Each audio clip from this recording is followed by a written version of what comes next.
首先呢，要向各位上师、善知识，还有僧众们，还有所有的这个尼众们，还有世界各地的法友们，首先问候各位。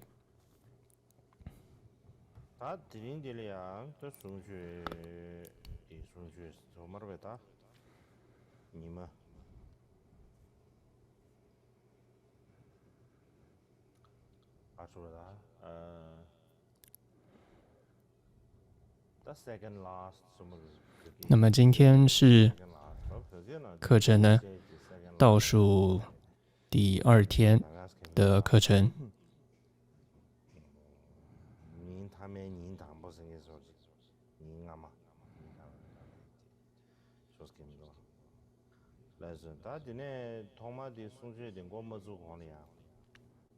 那在进入课程之前，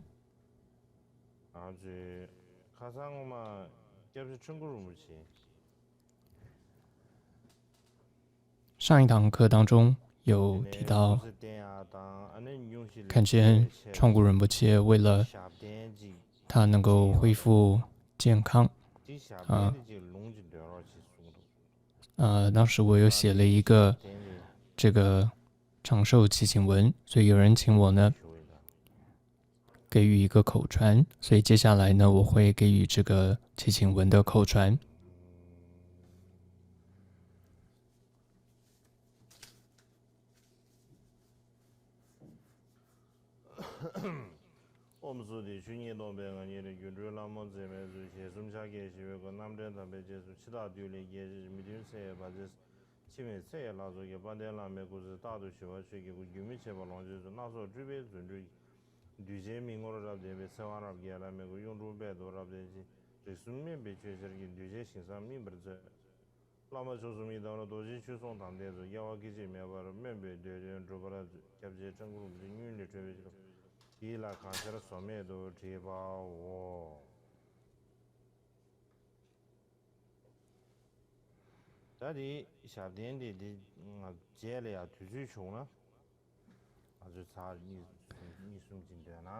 那这个祈请文，我们课程结束的时候，如果有时间的话，我们一起可以念2、3次。但上一堂课时间有点超过，所以有一些寺院可能到了你们吃饭的时间。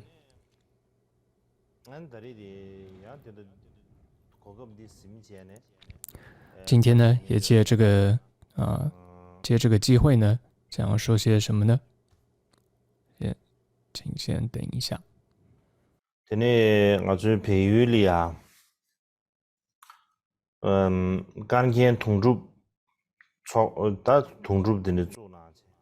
也就是在尼泊尔呢，我们觉杰喇嘛本措呢，有成立了一个念诵译遍这个卡玛巴切诺的一个协会，一个团体。那我觉得这是非常好的。那今年应该是进入第2年了，所以我想借这个机会呢，也特别谢谢跟赞叹他成立这样的一个团体。那之前呢，朗普措有特别请我讲一下噶玛巴切诺他的利益。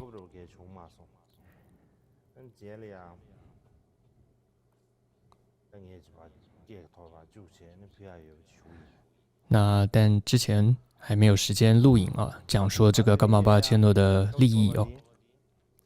之后有机会再讲解。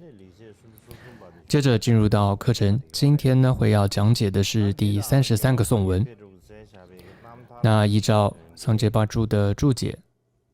的里面的科判哦，就像我们之前提到过，那这个桑杰巴珠的注解有2个版本，一个是布达拉宫里面的一个版本，一个是哲蚌寺里面的一个版本。那这两个版本的差异还不小。我们这次主要是依据的是哲蚌版，主要依据的是这个的科判。那内容上是其实有结合了布达拉宫那个版本，还有哲蚌版的版本的。那科判主要依据的是哲蚌版。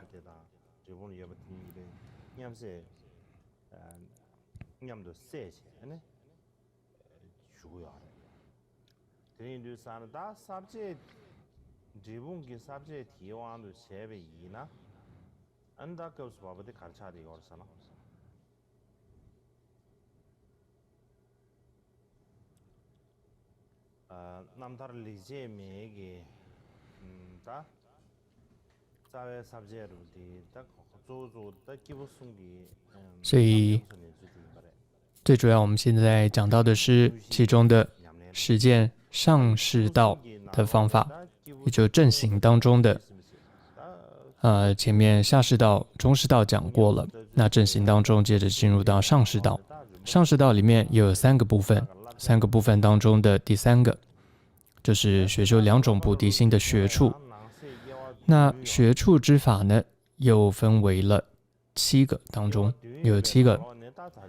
那7个当中呢，我们现在讲到的是当中的第7个，就是得6神通而利他人之法。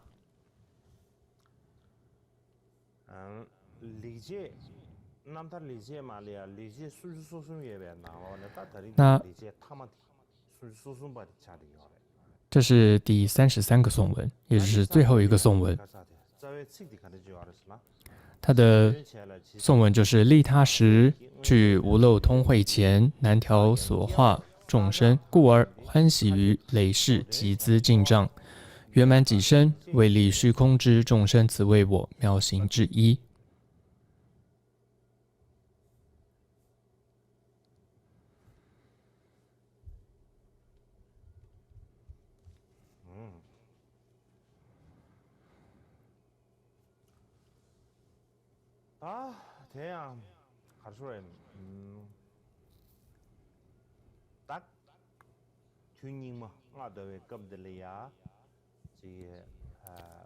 在这个五浊恶世的时候，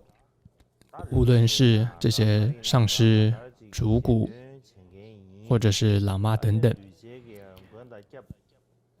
那么说是在利益他人，在成为别人的救护的这样子的利益他人的，在做利他的事业的这些人，那他们是在怎么样利他的呢？应该要做的是什么呢？是应该为了帮助弟子处理轮回嘛，应该要做的是帮助他们知道、领悟到轮回的过患，还有涅槃的利益，要告诉他们这些道理，让他们知道轮回的本质就是痛苦，而同时要知道我们真正要追求、要得到的是涅槃的利益。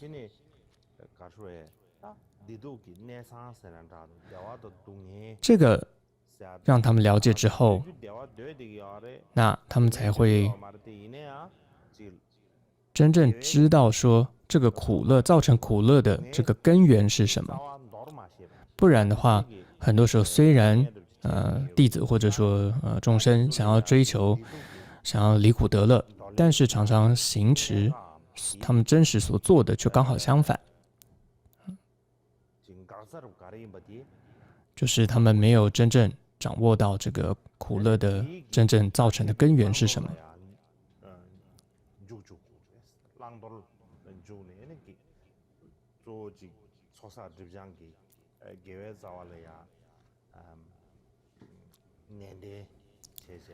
那接着呢，上师就需要依照弟子的心性还有根器呢，透过不同的方法，在帮助他们切实的呢做到这种各种取舍，就是止恶行善啊，取舍的方式，帮助他们累积这些福德，累积善根。弟子呢，如果能够这样子做到，那么在他的心中呢，各种信心啊等等这些善的功德就能够真的升起，就能够成熟。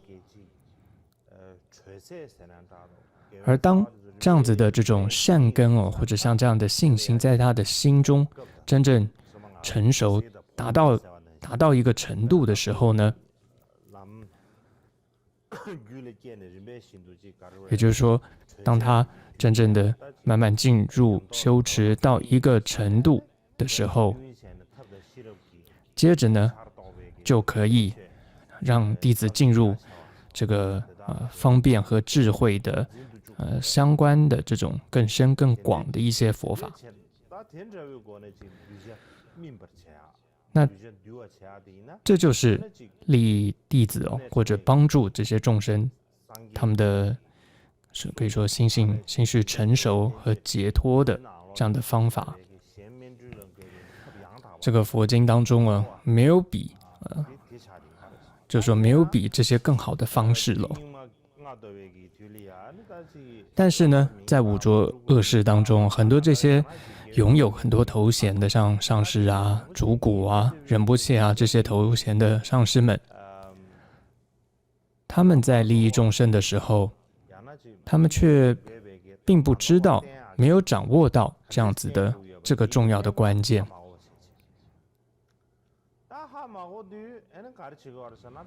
所以呢，他们在怎么做呢？所以也因为过去生可能跟这些弟子跟这些人的因缘，所以他身边也聚着这些，总之身边也会聚着很多的这些弟子。但聚在身边的这些人呢，大多也都是一些难以调伏的一些弟子，可能也都是心性也并不是特别好的一些这些弟子。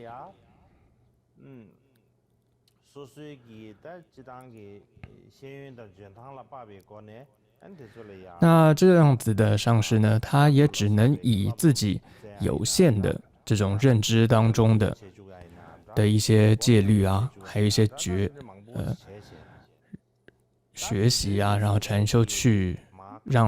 教导弟子。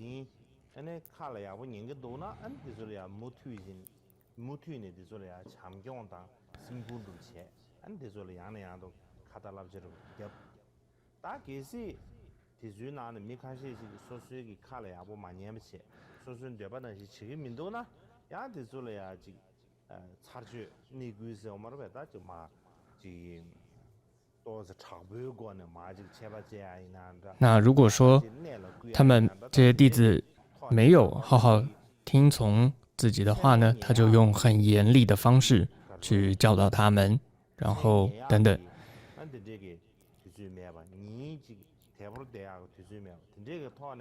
总之呢，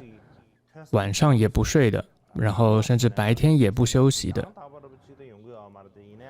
总之这样子的好像是在做文思修但是呢却是总之是混乱成一团的，在这样子的给予这样的教学总之他是没有考虑弟子需要什么，就是从自己觉得对的角度在给予教学，就好像在做着很繁忙的在教导弟子，在教他们文思修。然后呢，但他只是想要得到别人的这个赞叹，说他这样他是在利益众生他是在弘扬佛教。但其实他只是想要得到赞叹，就是他只是想要自赞，然后毁他，就是说得到赞叹，然后这个诋毁别人所以他的内心就是带着这样的一种执着的这样的一个人。那法王米觉多杰呢，他对于这种情况或者这样的行为呢，他是非常不认同这样子的行为的，甚至呢，他是一听到这样的情况，他是非常想吐的，就是非常反感的。因为呢，他深切的知道啊，这种行为哦，根本就不是真正的在利他，而且这样的发心跟行为会彻底的这个摧毁自他的这种就近的安乐。所以法王米直多杰呢，他自己是怎么样呢？其实他是被诸佛菩萨他们利益众生的那样子正确的那些利益众生的方式哦，他深深受到了感动，所以他也发自内心的想要仿效，想要学习诸佛菩萨他们那样子的利他的事业。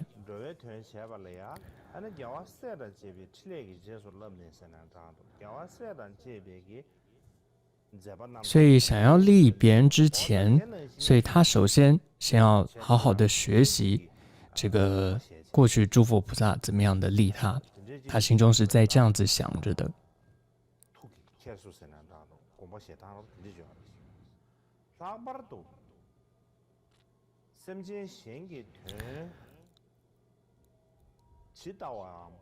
尤其呢，如果真的要满弟子的愿哦，最重要的一个条件是什么呢？就是要具备通慧哦，要具备神通。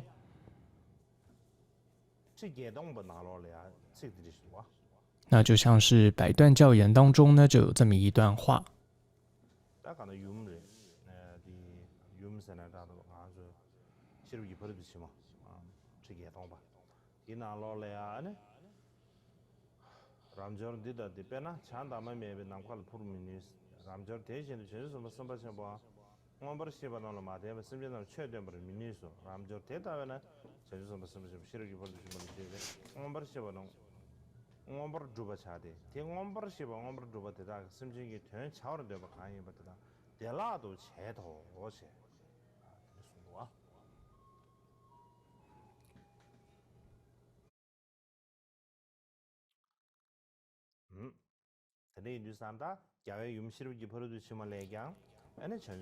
就这里面呢是引用到说，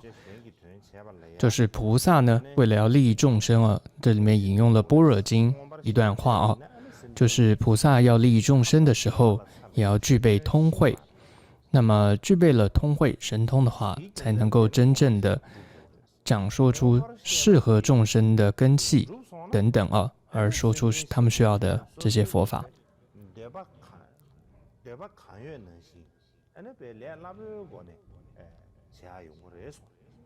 而且呢，具备了这样的通慧呢，那为别人说法等等也会相对的变得更容易。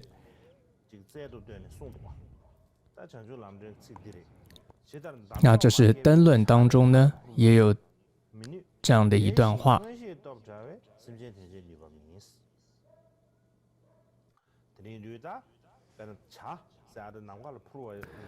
那就像是一个鸟呢，要飞翔在天空上的时候，它需要2个翅膀哦。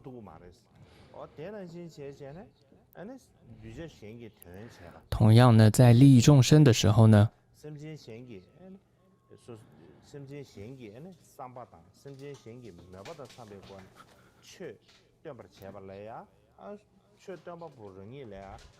那说法者他自己也必须要很清楚知道这个弟子各自不同的根器，还有他的烦恼啊、心性，他需要具备这样的一个通慧哦。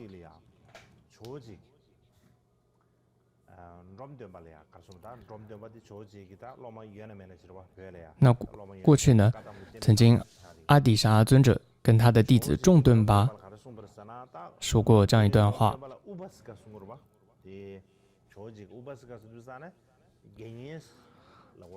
平时呢，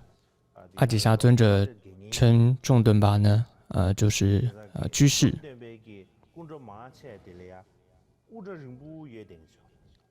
所以众敦巴大师呢，平常他的样子塑像呢都是长发的。因为他是一位居士。所以之前有一次在三大寺，不知道是色拉还是哲蚌，总之有外国人到了寺院，当时呢，大概香灯师呢也是年纪比较大的，所以他就为外国人介绍这个大殿里面的这个每一尊塑像，这是谁，这是谁等等，为那些外国人介绍。到了介绍仲敦巴大师的时候，他就指着仲敦巴大师说：“这是仲敦巴大师。”那外国人就问说：“这是男生还是女生呢？”因为看到头发那么长嘛，这个外国人就说：“那香灯师就说，他大概也不太知道仲敦巴大师是男生还是女生，但一看到他因为头发很长嘛。”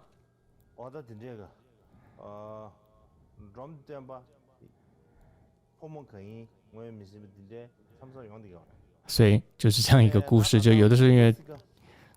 头发很长，有时候甚至不知道他是男生还是女生一样。所以总之呢，阿底峡尊者就问仲敦巴，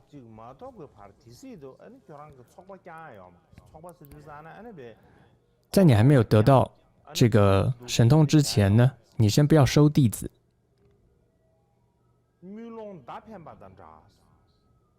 不然呢就像是在黑暗中射箭是一样的。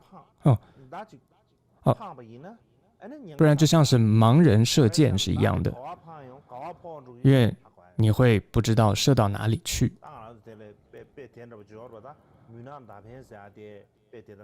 对不起，就像是在黑暗中，对，就像在黑暗中射箭是一样的。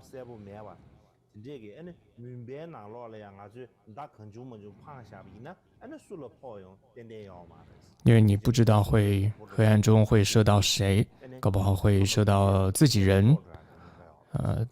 等等。所以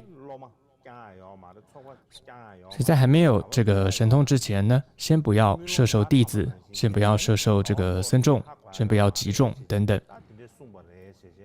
所以阿底峡尊者就曾经对这个仲敦巴大师这样说过。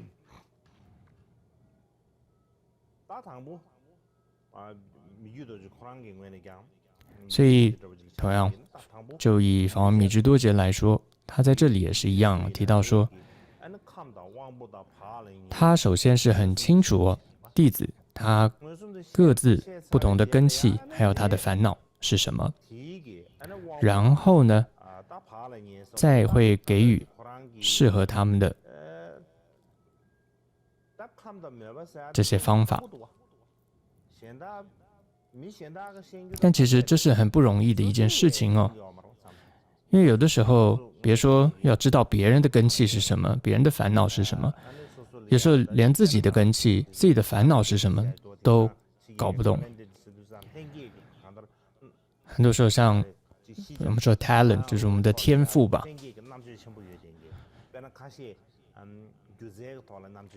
比如说，有的人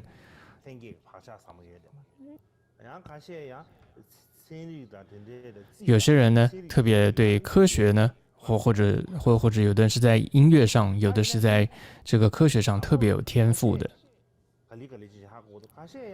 有些人呢是慢慢的他会知道，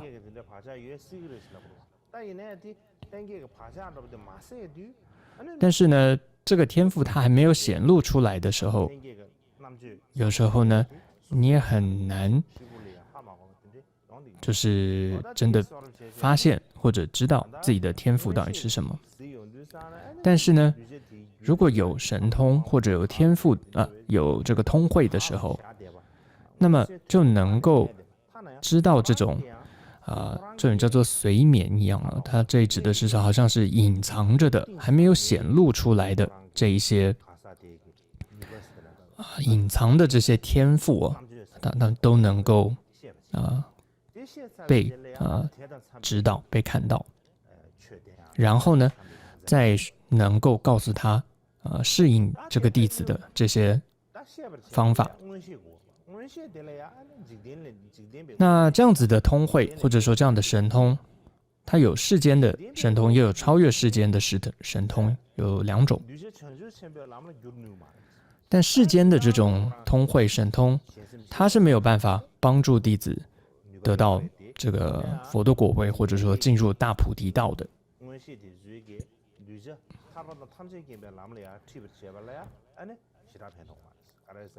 所以这种世间的通会呢是没有太大的用处，就是进入菩提道是没有太大用处的。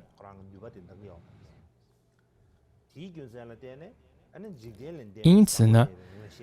真正需要具备的，要利益众生的时候，需要具备的是超越世间的这种无漏的这种通会，这种神通。那么具备了这样的通会，才有能力可以帮助众生能够进入大菩提道，也就是得到佛果。所以呢，就像是主颂当中提到的，这个法王米直多杰他一生当中他行持的一切的善行善根，都是为了能够得到这样子的一种无漏的通会，无漏的神通。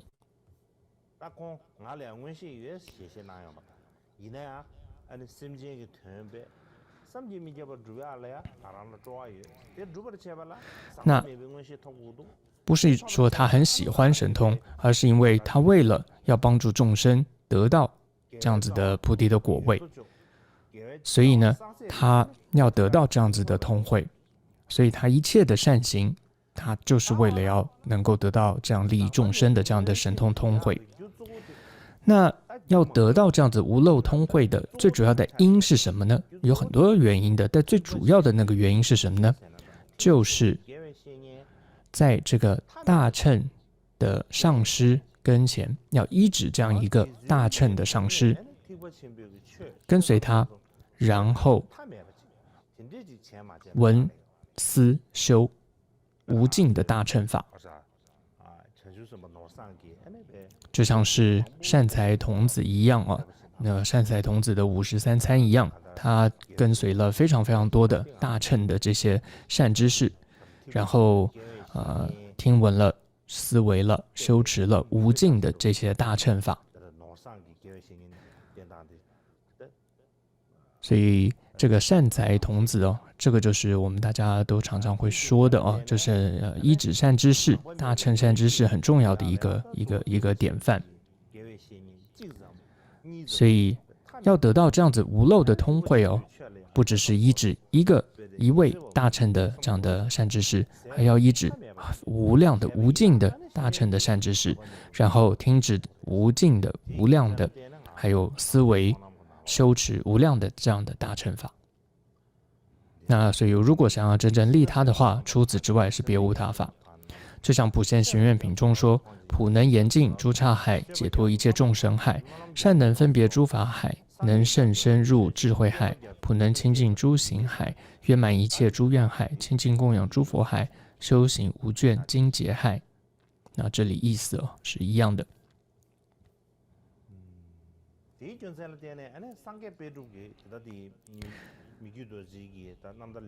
所以呢，这里桑杰巴珠他就说呢，也就是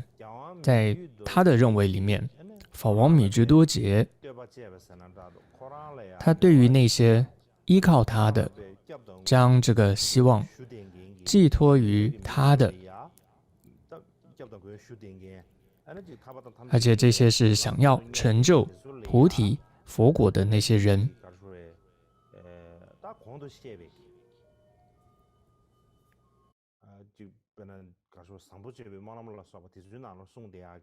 他呢都会以上述的那些方式来利益他们。因此呢，桑杰巴珠呢他就推测，法王米直多杰应该就具备了真实的这种无漏通会。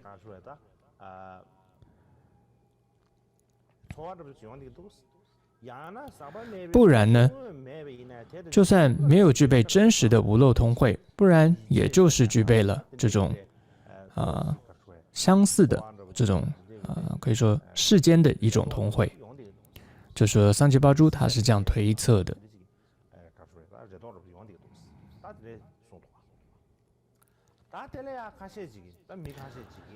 那这里就有些人就说了，如果说那你的上师是伽玛巴嘛，那伽玛巴是佛，那你根本也不需要怀疑他是否具有无漏的通慧。所以你上面还推测说他应该具备了真实的无漏通慧，这种感觉其实是不需要的，或者你感觉说他可能还具备了相似的通慧等等，你也不需要。所以不然难道你不承认他是伽玛巴吗？所以你当然承认他是伽玛巴嘛。所以如果你承认他是伽玛巴的话，那伽玛巴就是佛，有这么的说法。那如果是这样，你也根本不需要怀疑他是否具有无漏的通慧。那所以你也根本不用在那推测、猜测也看到他的这种利益众生的这些事业那他应该具有无漏通慧，你根本不需要在那推测跟猜测。所以有人是在这样子对桑杰巴珠说。但是呢，接着比丘桑杰巴珠他又说什么呢？他就说，对你们这样说也是没错的，但是呢，就说，但是他就说像我自己这样一个凡夫就是我自己这个比丘桑杰巴珠，是的，我自己的上师法王伽玛巴米支多杰，他是这个佛，他是这样一个菩萨，是佛，那这是大家都公认的。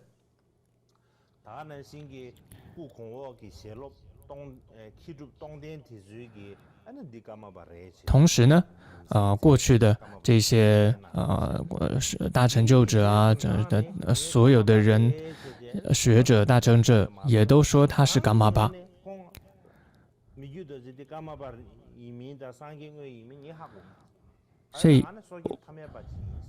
所以我也都是跟随着这样子这些过去的学者、大成就者口中所说，因为说他是伽玛巴，所以我才说他是伽玛巴的。那我只是一个凡夫，我也不知道他是不是真的是伽玛巴。所以首先世间都公认他是伽玛巴，再来过去的学者、大成就者也说他是伽玛巴，他们一定是不会错的。所以我也相信他就是伽玛巴师父。但就从我自己个人来说，我也不知道，因为我只是个凡夫嘛，我怎么能够知道他是不是真的伽玛巴或佛呢？因为我只是个凡夫。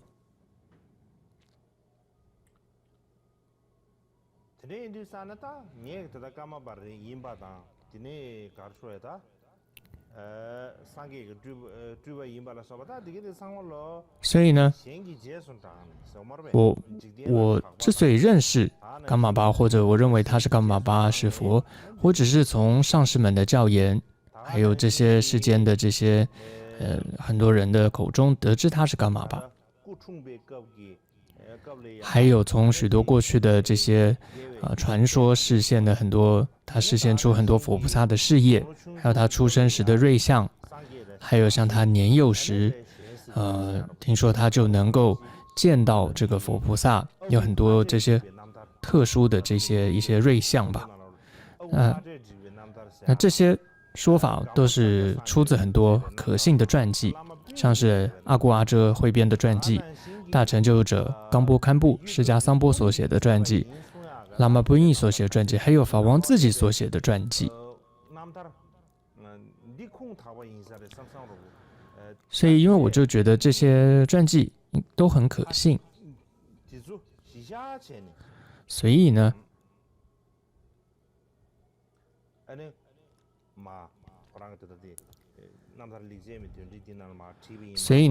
他才在这个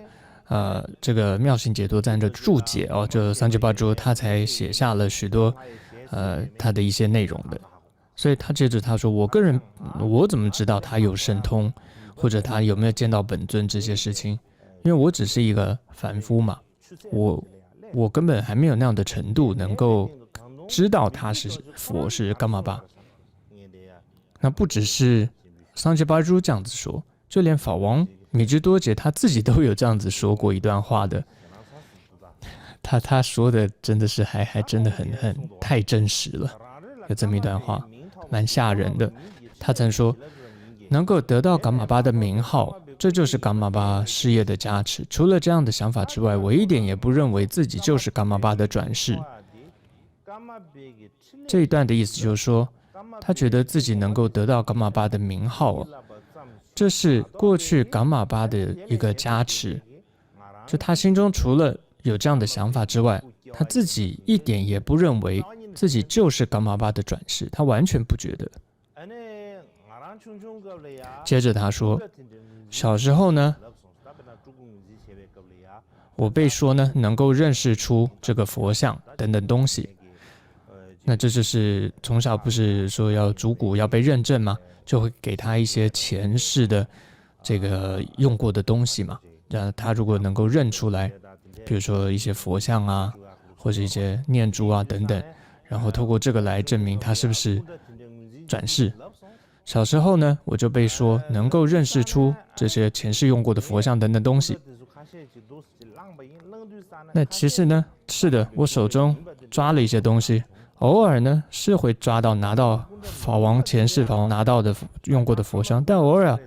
有时候拿到的也不是。所以他这方米居多杰就说，是的，我偶尔手中拿到的是以前用过的，有的时候也不是。但大概呢，其实都是旁边有人偷偷告诉我的。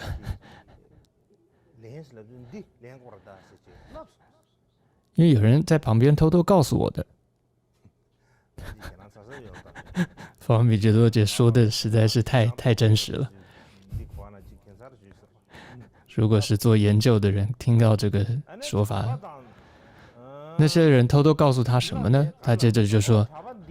他们说那些人就在告诉他说，那些人就偷偷告诉他说，哦，那是你前世的僧人，哦，那是你前世用过的东西等等。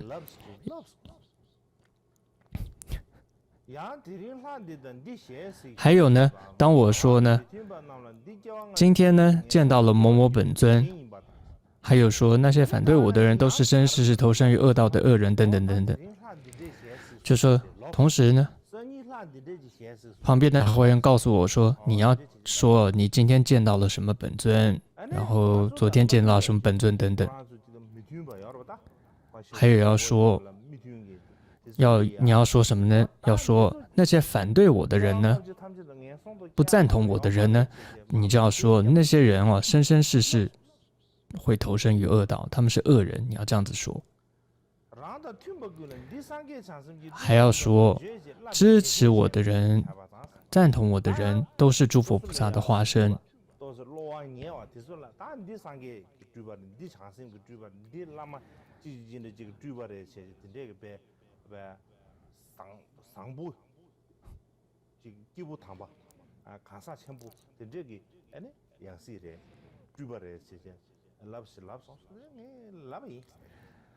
然后方米居多杰就说，旁边的人要我这样讲，所以小时候我也这样说了。所以这样的说法呢，都是依照别人的告知而说的。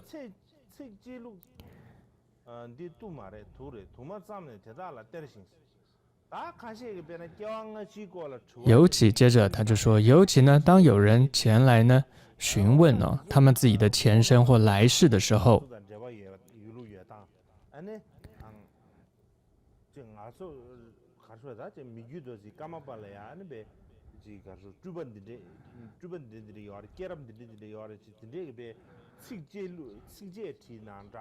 然后身边的人呢就会写下一些呢和我有关的一些事情或者说我怎么样的化身等等这些文字颂文，然后给他们。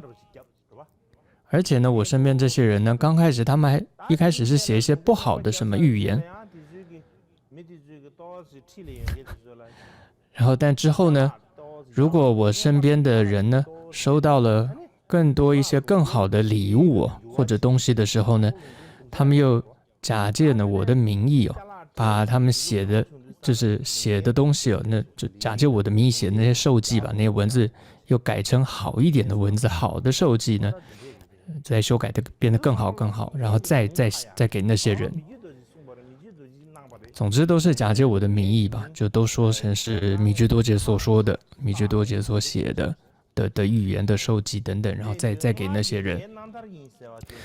因此，方米居多杰说，过去说是我的传记的那些内容啊，其实全都不可信。就说是我所写的什么这些传记啊，那些内容其实全都不可信的。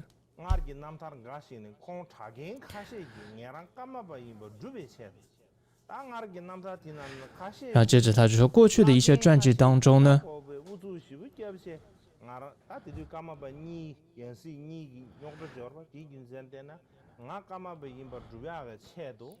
很多呢其实是一些年长的僧人呢，为了证明自己噶玛巴是真的，所以因此呢参考过去很多噶玛巴的传记哦，因此让读者能够升起信心，所以编出来的这样的一个内容的。另外还有一个叫12项的这个传记哦，有一部叫12项传记。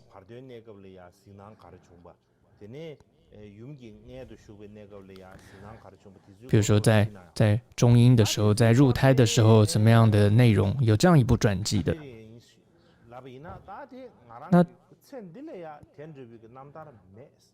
那米居多杰说，其实我今生根本没有这样的传记的。他就说来世呢，但是我发愿呢，能够在来世能够有这样子的传记。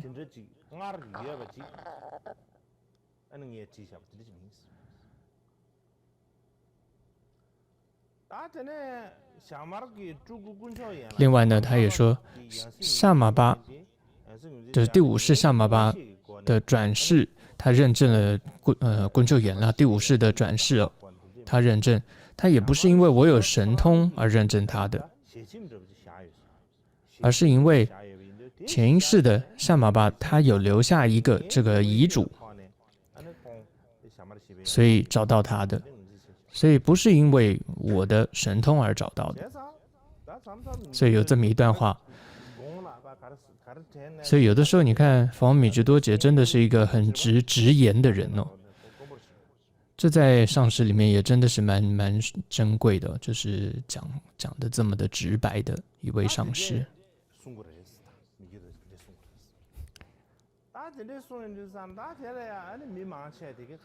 那很多人听到了这样子的说法，很多人就说哦，是啦，是法王是会这样说吧，很谦虚的说吧。他呢，其实他是有神通的，他也都知道这个，他有宿命通，他也知道过去生，但呢，他却谎称说他不记得，他不知道。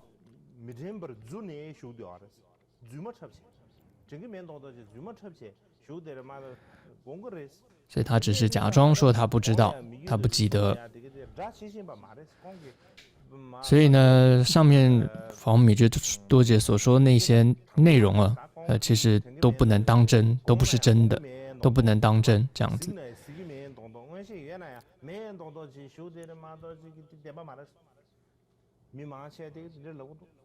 所以很多人呢是这样子说，但是呢，接着桑杰巴珠就说了，他说我的认为是什么呢？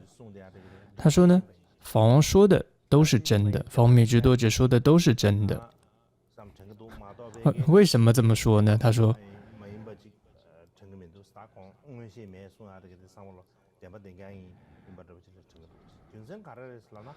原因是，如果说呢，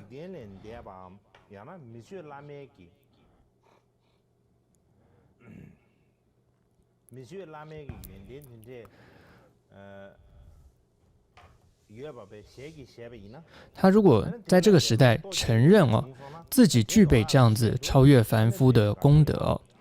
那可能造成一些弟子的误解，会让他们升起邪见。那这么说，的确可以避免这样的误解，那是有道理的。但是这个时代并不需要这么做。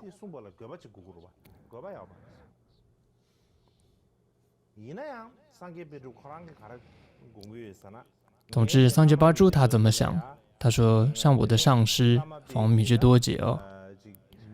他就算因为一般人都会觉得冈巴巴就是佛菩萨的化身嘛，他应该也具备了各种的神通，但他说他的上师法王米支多杰，就算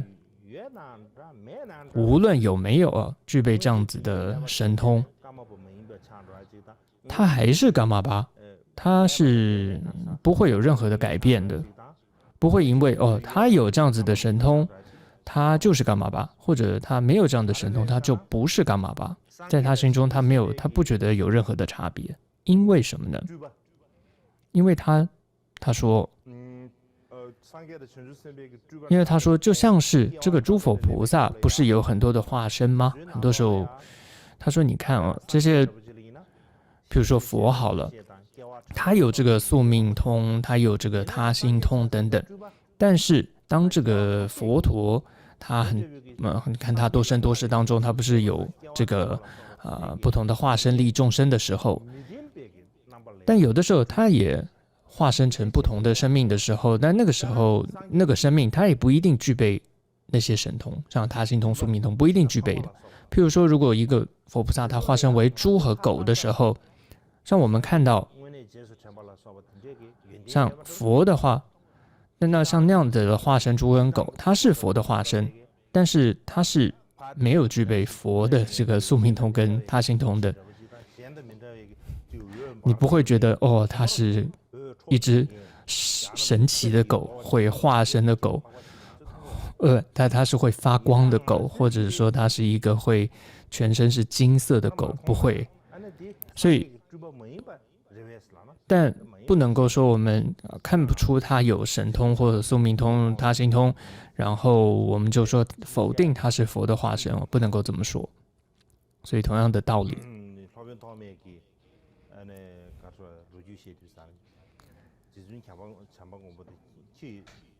就像是无着菩萨的故事一样就像看到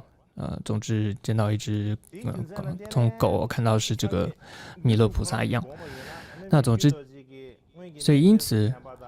法王米支多杰呢，无论他觉得桑杰巴就觉得有没有视线宿命通或他心通等等这些神通总之呢，事实上很多人呢，很多一般人呢，他们并不是说在他们特殊修行禅修的时候看到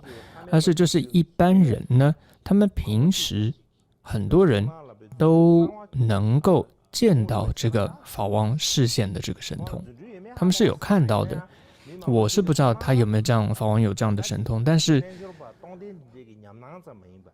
不是这个修行者成就者的那种修行的景象而是一般人都见到很多法王的神通。举例来说，像是中国的皇帝就是明朝的，应该是最后的一个皇帝吧。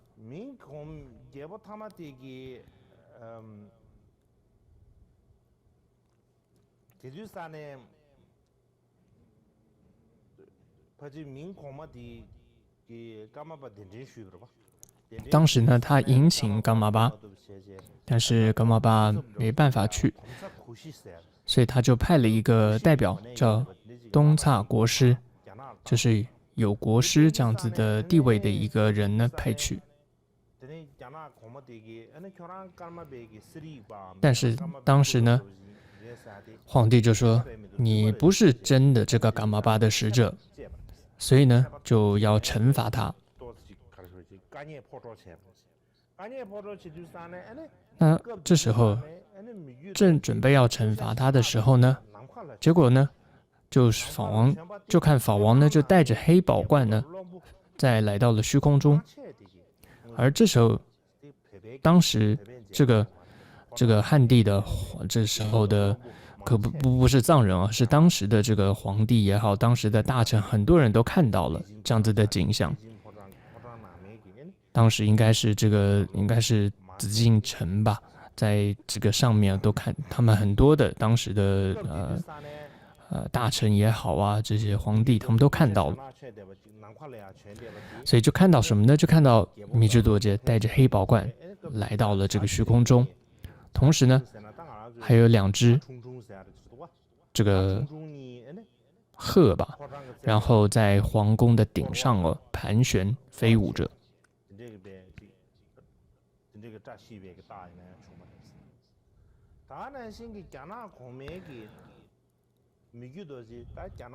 还有呢，当时皇帝为了要迎请这个米芝多杰，他也派了这个皇宫的太监还有一些使者，好像有军队吧，好像上万人吧。总之呢，就来迎请米芝多杰。总之，在隔天，他们在隔天要抵达这个噶千大营的时候，那么在今天的早晨，那么他们就在一个雪山附近，他们就见到在雪山的顶上有这个彩虹，然后这个出现彩虹的这个中央呢，就看到这个法王米芝多杰的法王米芝多杰呢，带着这个黑宝冠，有金色灵眼的这样一个黑宝冠出现，所有的人都见到了。另外呢，还有一次，法王他到了这个雅龙江这个地区的时候，到了这个雅龙河谷，那时候那里就有这个雅龙江为了过这个江那他们必须要乘船过去嘛。但当时呢，就可能是为了这个船费所以起了一些纷争，就是因为那个噶千大营的人很多嘛，所以就是这个船费没搞定，没谈好，所以结果呢，大营呢就在当地呢就扎营。那么就在扎营的当晚呢，在特别的冷吧，当晚，所以呢，整个那个河水呢，江水就结冰了。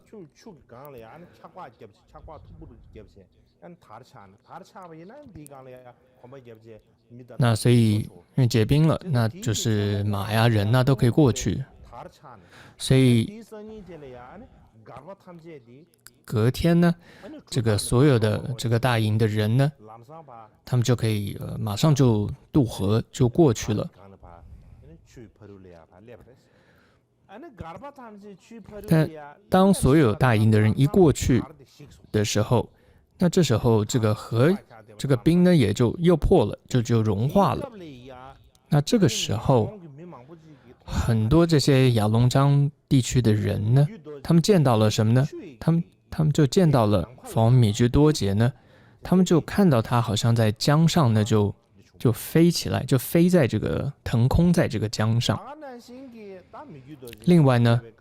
还有就是法王米芝多杰到了康区啊，像工部地区很多这些地方的时候，他也都在这个石头上留下了这些手印，还有脚印等等。还有过去呢，就还有传统会就是历代法王会这个有这个撒这个加持米，这是一个传统，就有的时候法王米芝多杰没有办法去到很多地方，所以有些地方有寺院要开光啊，或者说有这个建这个玛尼石吗？还是玛尼轮等等的。那为了要开光，那他们会请法王米芝多杰可以加持啊，开光，或者没有办法真的来，或者没有办法很快的来到那里开光，所以就祈求法王米芝多杰可以加持。所以有一次呢，他们就请法王加持。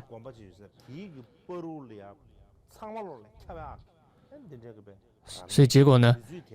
有一次的加持呢，就是从工部一直到叫梭桑卡地区整个全区的这个加持的米呢，就是那个米就或者青稞米吧，青稞全部都出现了那样的青稞那样的米，而且呢，那一些加持的米吧青稞，结果到了春天的时候全都发芽了。还有的时候为了像唐卡啊佛像加持的时候，甚至那个加持的米或者那些加持的青稞吧，甚至还停留在那个空中，几天，就停留在那个唐卡的，就是前方的空中，停留在前面很多天，停在那边没有掉下来。所以有很多这样子不可思议的事情。不只是法王米居多杰，甚至他的动物，像他的骡子、他的牛、他的狗都能够留下脚印，甚至他的这些动物的死掉之后的骨头也都能够出生舍利等等，都有很多这些特殊的事情。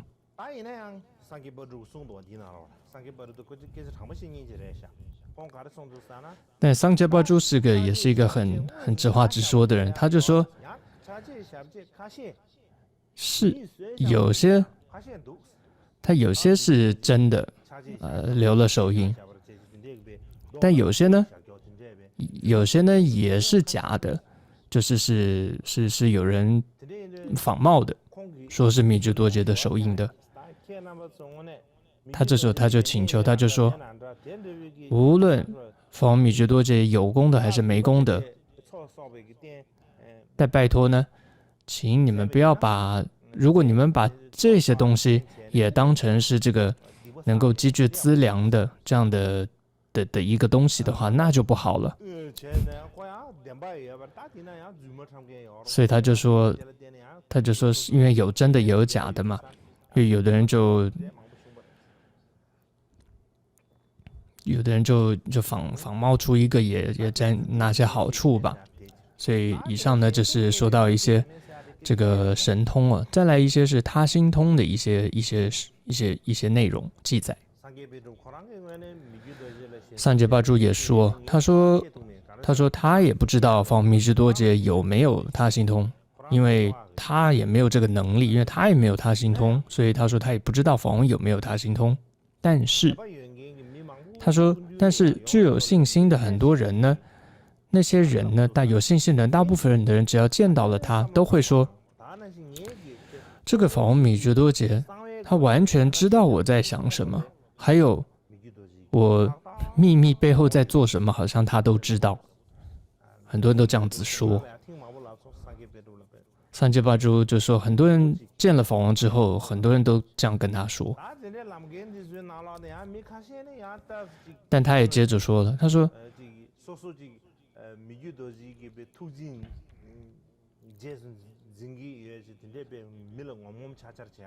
很多人说的时候呢，是为了要跟别人炫耀而说的，也有。他说也不一定，有些人说的是真的，但有些人是为了要跟别人炫耀，觉得法王对他特别关切而说的。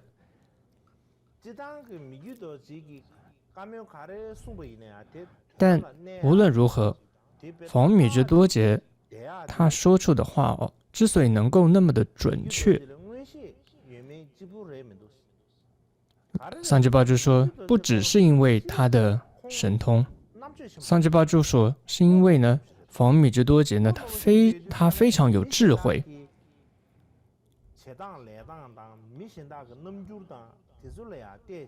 所以呢，他总是在观察着这个人的言行举止，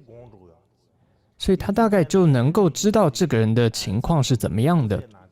所以米居多杰也常常会开玩笑的说，他说，因为别人常说好像他们都知道别人在想什么，别人在做什么，背后在做什么，好像他都知道。他也会说，他会说我知道别人在想什么，在做什么。他会说，我不是因为神通，他说我因为观察就知道的。我说从眼睛和舌头就能够看出来的，就能够看出来了。所以你把舌头伸出来给我看。法王密觉多杰就这么说，他说我从你的眼睛啊，从你的舌头我就可以看出来。然后他就笑笑说：“来，你把你的舌头伸出来给我看。”总之呢，所以很多人有很多人就说啊，他们来到法王的面前都不敢起一个坏的念头，因为他们都担心说，哦，这个法王大概能够知道我是不是起这个坏的念头，就很多人都会这么说。总之这样来看，法王米之多杰是一个非常聪明也非常有智慧的一个人，所以你很难骗得到他。所以只要如果你想要对使坏啊或怎么样，他都知道的。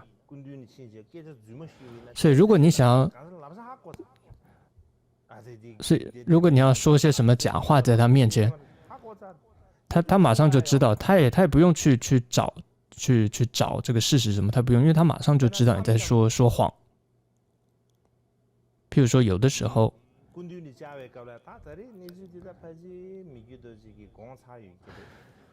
他见他的时候，他就说：“哦，这个法王大概已经知道了。”他使用就说：“那我就不说吧。”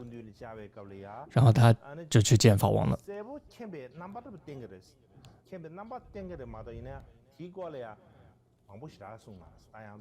那这时候法王米觉多杰他就表现出好像都知道的样子，但是呢，他也不会说些什么。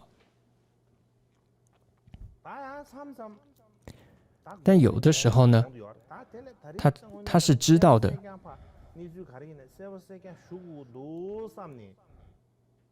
那有的时候是这个人呢，他想要很清楚的报告，但是呢，他还不说的时候，法王就全部就把他讲出来了，就是把他内心想要说的话，还没说之前，法王就把他全说出来了。还有呢，每次如果有人见他的时候，内心有任何善恶的念头，或者内心有任何起伏，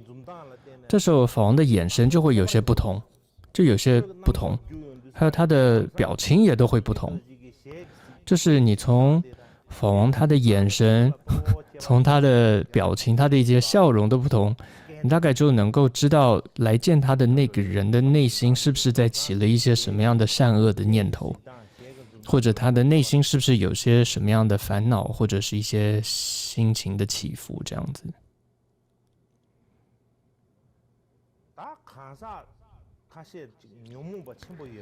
如果呢，法王身边特别是有一些比如说有些人烦恼特别强、特别信心强大的人，他都知道。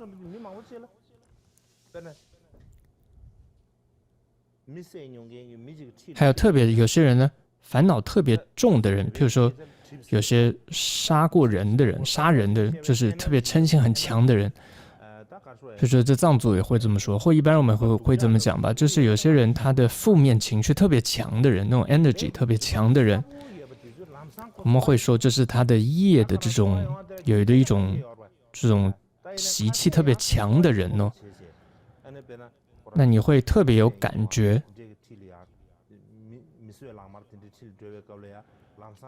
那你会觉得他有一种负面的能量特别强的人的。那来到你身边的时候，你就会有一种不舒服的感觉。但有些人他也没什么感觉，他就是很无感。他跟这样的人在一起，负面在一起的人也没什么感觉。那有些人就算跟佛菩萨在一起也没什么感觉。但法王米之多杰他身边特别的敏感，譬如说他跟这样子的负面情绪特别重的时候在一起的时候，他的身体就会不舒服。他曾经就说过，他说身体四大不调的这个疾病不舒服的时候，就是因为身边的人没有好好修行。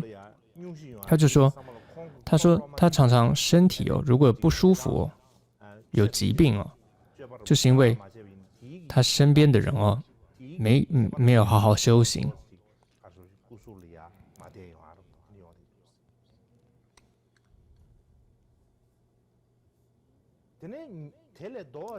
那相对的，那如果是那些烦恼比较少，然后信心很强的人呢，来到佛面前的时候，那如果他本来身体不好的话，但是他马上身体就变好，精神也好了，心情也会变好，心情也会变好。所以呢，桑杰巴珠他这里就接着写了，他就说，如果呢平时要让这个上师这个健康欢喜的话哦，最主要的是我们身为弟子的要怎么做呢？就是我们的心中就不要有这种邪见，这种的邪见的染污，不要有，也不要有这种，比如说抱怨啊，也不要有这种贪执、占有欲的贪执，也不要有偏见的这种，不要有这样子的负面的这种情绪，然后要有真正的虔信心，然后努力的祈求加持。那过去呢，当然没有这种电话呀、网络啊等等，所以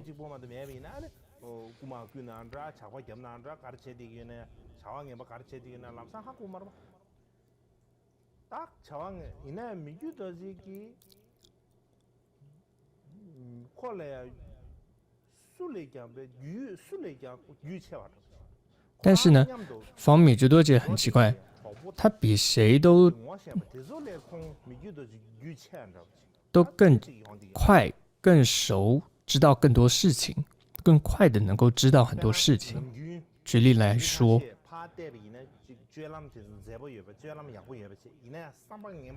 平常有的人呢，外在看起来好像很好，但是内心特别坏，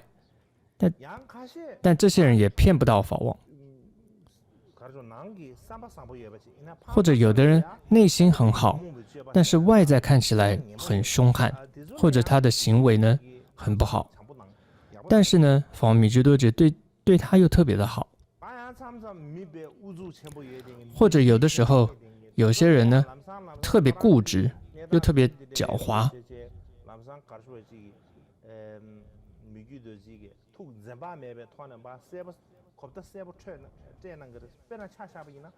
法王米居多杰就会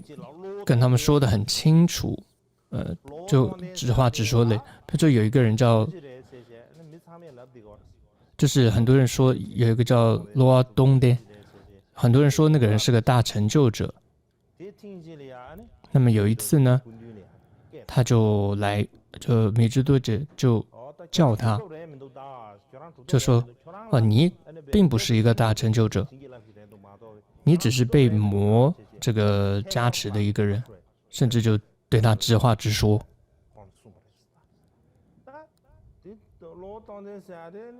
这个罗多颠这个人呢，听了之后，因为是大家公认的一个成就者，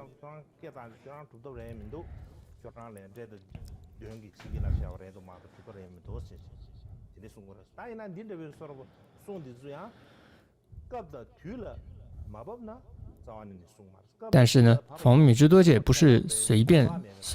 就这样说的，但是他都是看时机，时机因缘到了，他就是会直接的，一定会把握机会，就会对他们讲的。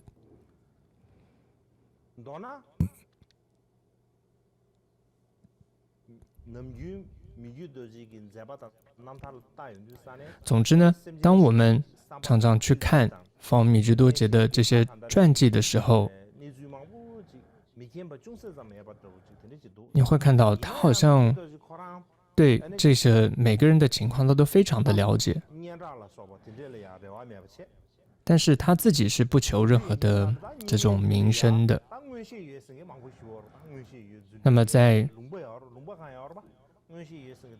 但是在这样一个末法时代很多人都说自己有这种神通啊，有这种能力啊，但是他却又不说自己有任何的神通，有这样的能力。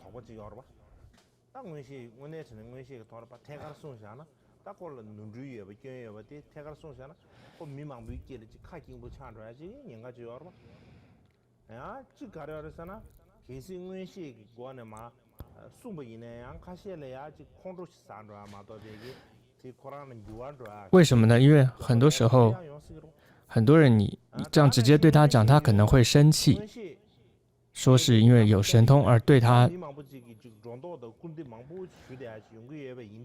甚至会招致别人的批评，或者有的人觉得说这样有反感。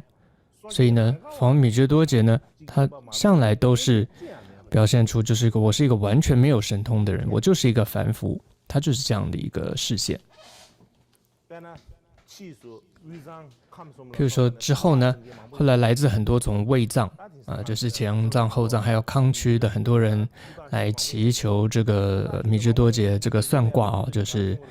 这个。但方都说我自己什么都不懂，我不会，我也不给予任何的授记他不算。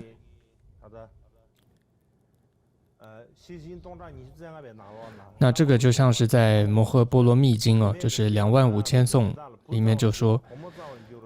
这很长一段等等，它里面就提到，就是佛陀对须菩提说就是不退转菩萨等等等等，就说这样一个不退转菩萨是不做咒术和诸药等等。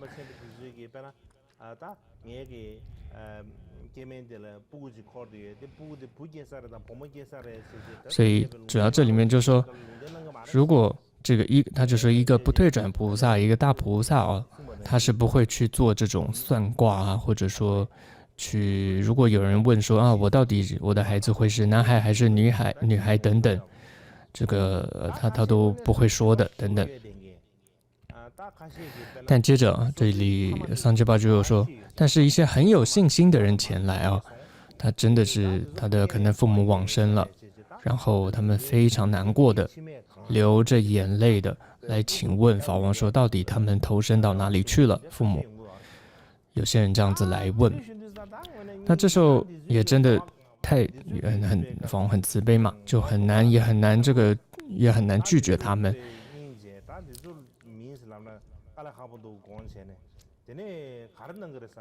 所以他会怎么做呢？他会写在一个小纸条上就是投生在哪里的这个写在一个小纸条上，然后呢藏在一个用一个布包起来，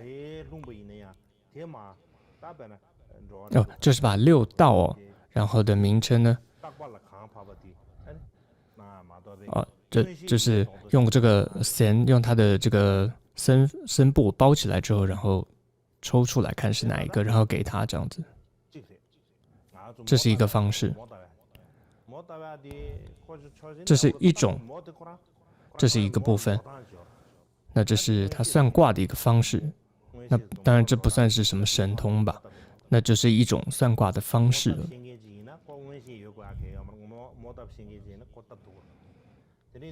那知道不一定需要什么神通，就是你只要会这样子算吧，那你都可以的。那有些上师呢，他也是会做这样子的算卦，他好像装着好像很有神通的样子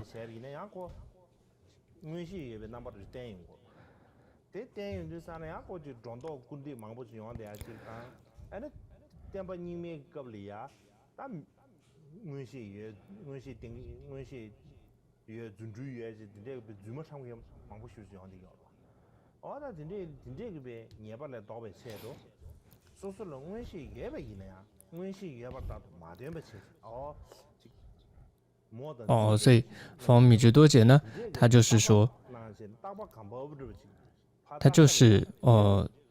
包在一块布里面，然后里面写了6道，然后就抽出来，就是这样一个，也不用特别装着，好像有神通的样子那就是一个算卦的一种仪式，然后这样抽出来，这样。好，然后我们休息一下。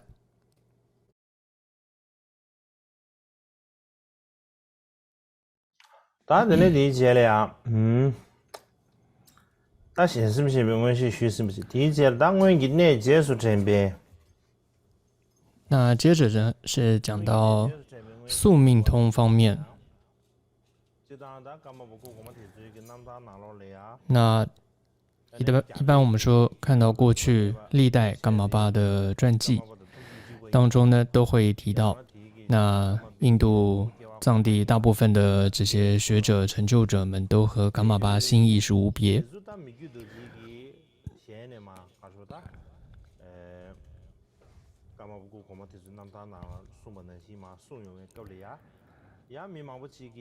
那么，但是很多人会怎么觉得呢？他们就会以为说，法王米直多杰呢，那么也是这么认为的，就会认为说，自己就是他们的这个转世。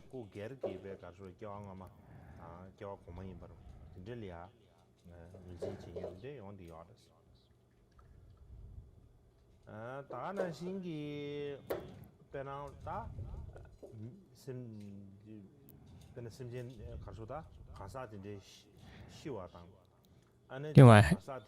像有的时候，像有些人往生，或者投身到哪里，或者在中阴的时候，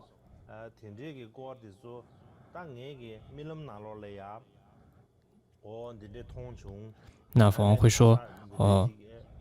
我梦到了一些亡者，然后也会梦到说他们死后投身到哪里。那他只是会说梦到，但是呢，他身边的人呢又会添油加醋，会说，法王说他看到了这个某某亡者的中阴身，甚至身边的人会说，这个某某亡者，那之后投身到了，就说又说他投身到了哪里等等然后呢，到处的大肆的去宣扬。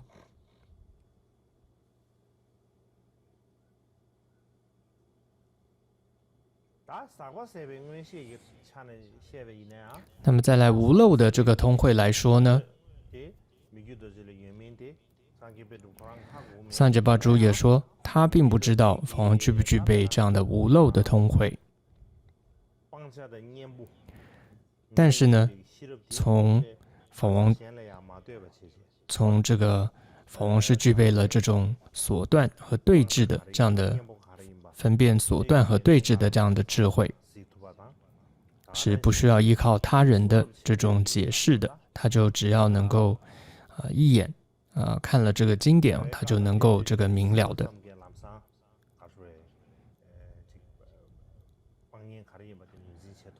就能够通晓，能够明了。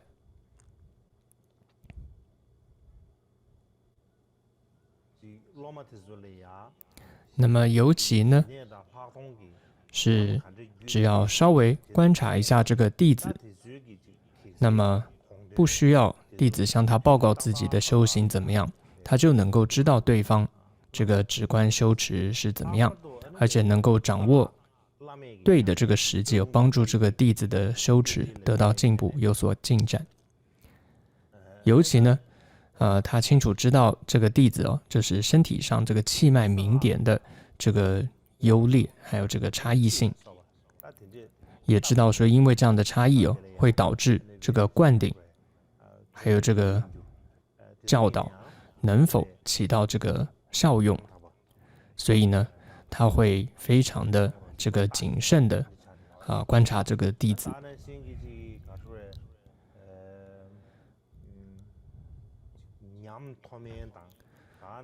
所以同样也对于弟子他有怎么样的觉受，好坏的觉受，或者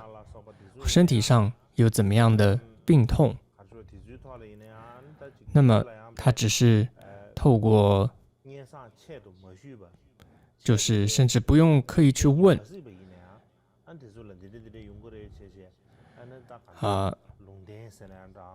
甚至不需要特别去听闻别人怎么讲他就能够说出来，就能够像是授记一样的预言一样的说出来。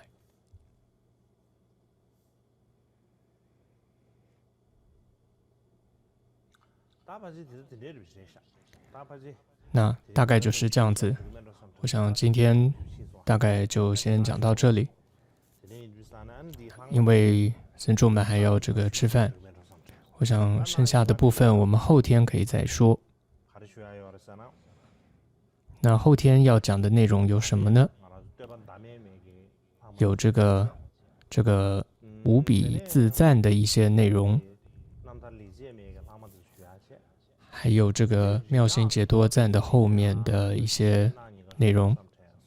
还有也要讲一下黑宝丸的一些内容。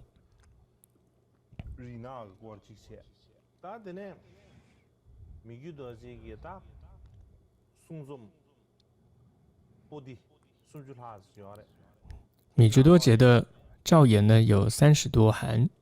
，30多卷。那我觉得这对于这个在做这个学习经典学习的学生来说是很重要的，像是对于现观、对于中观、对于量论等等都有做这个注解。这个五部大论当中，除了这个量论呢，是这个第7世法王注解。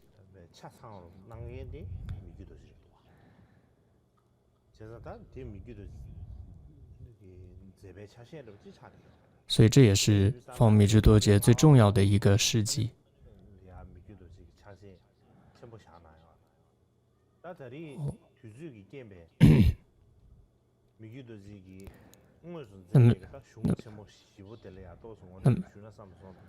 那么这次时间的关系，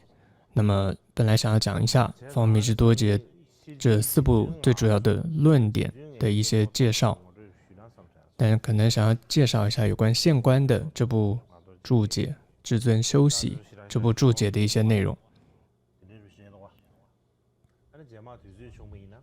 那其他就没有时间多说，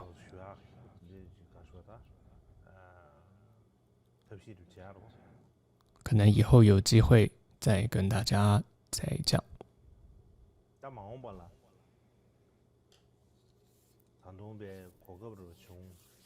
那未来如果还有机会的话，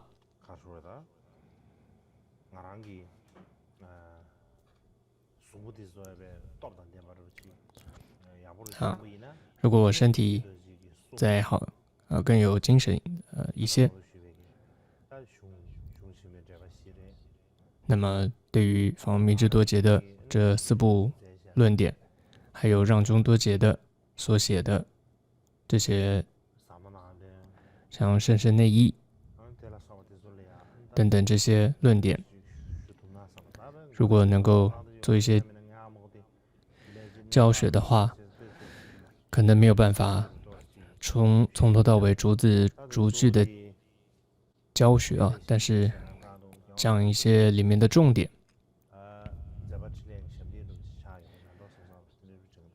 最主要也是对于放密支多杰的一种诠释吧。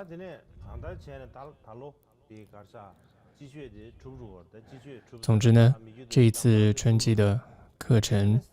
也即将圆满，也就是放密支多杰的这个传记也即将讲完了。那么来年春季课程要讲什么样的内容？那么各位有什么样的这个建议？那有的时候我也没什么想法，就是所以各位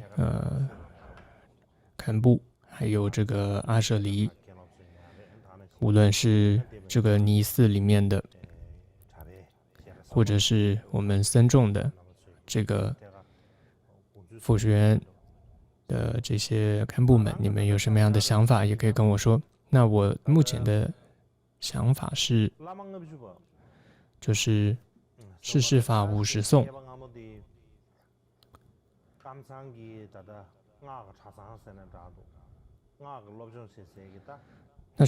这是过去冈仓噶举过去有一些这个密乘的学院，这是他们第一步要教学的这个论点。之后再会教学的是让炯多杰的另外一部论点，然后再教到这个密续的这个总义，然后再会进入到像甚深内义，然后二平序等等这些典籍。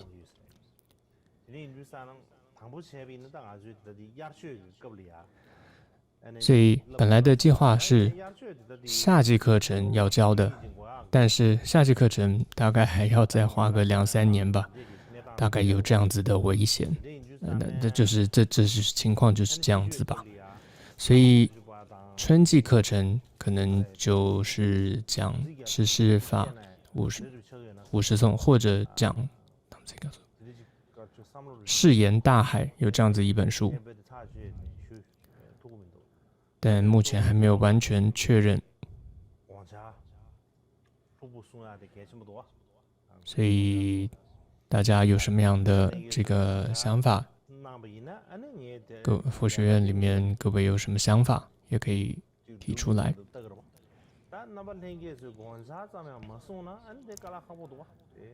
但如果大家一点想法都没有，那也很麻烦，因为有的时候我也没什么想法。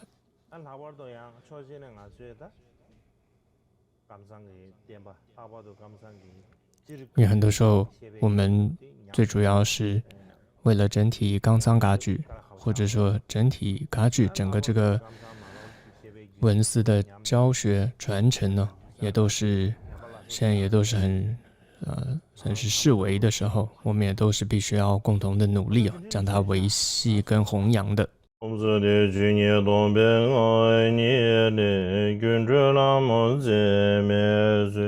谢松家给谢为国南镇南北接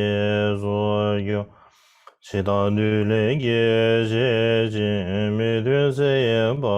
接谁，其面谁也拉作业把点拉面顾谁谁，大多希望学给过玉面些把龙就走。那座这边尊这也对前面我ra点别，在我ra也来面过用着别多ra点见，瑞松面别去下来给对前心上面不ra子，那么就算也他们了都去送他们点做。也我给几面把入面边的等着不然子，去年东北爱你嘞，云着那么在面子，谢松家给谢为国南镇南北接所用，其他队来给谢金没对谁也不接谁。前面谁也拉作业把点拉面顾谁谁，大多希望是给过玉面些把龙接走，那座这边尊这也对前面我ra点别，在我ra也来面顾用中别多ra点几。瑞松面别去下来给对前心上面不然子，那么就算也他妈了都去送他的，也我给几面把入面别的等着不然子，去年东北爱你嘞，云着那么在面。谢松家给谢为国南镇南北接所用，其他队来给谢金没对谁也不接谁，前面谁也拉作业帮点拉面顾谁谁，大多希望学给过玉面些把龙就做。那座这边尊这也对前面我ra点别，在我ra给来面过用中别多ra点几，日苏面面白雪，是来言对些心上面不拉子。老毛就送也到那了，都去去送他的说，也我给些面把准面边的人住不拉子。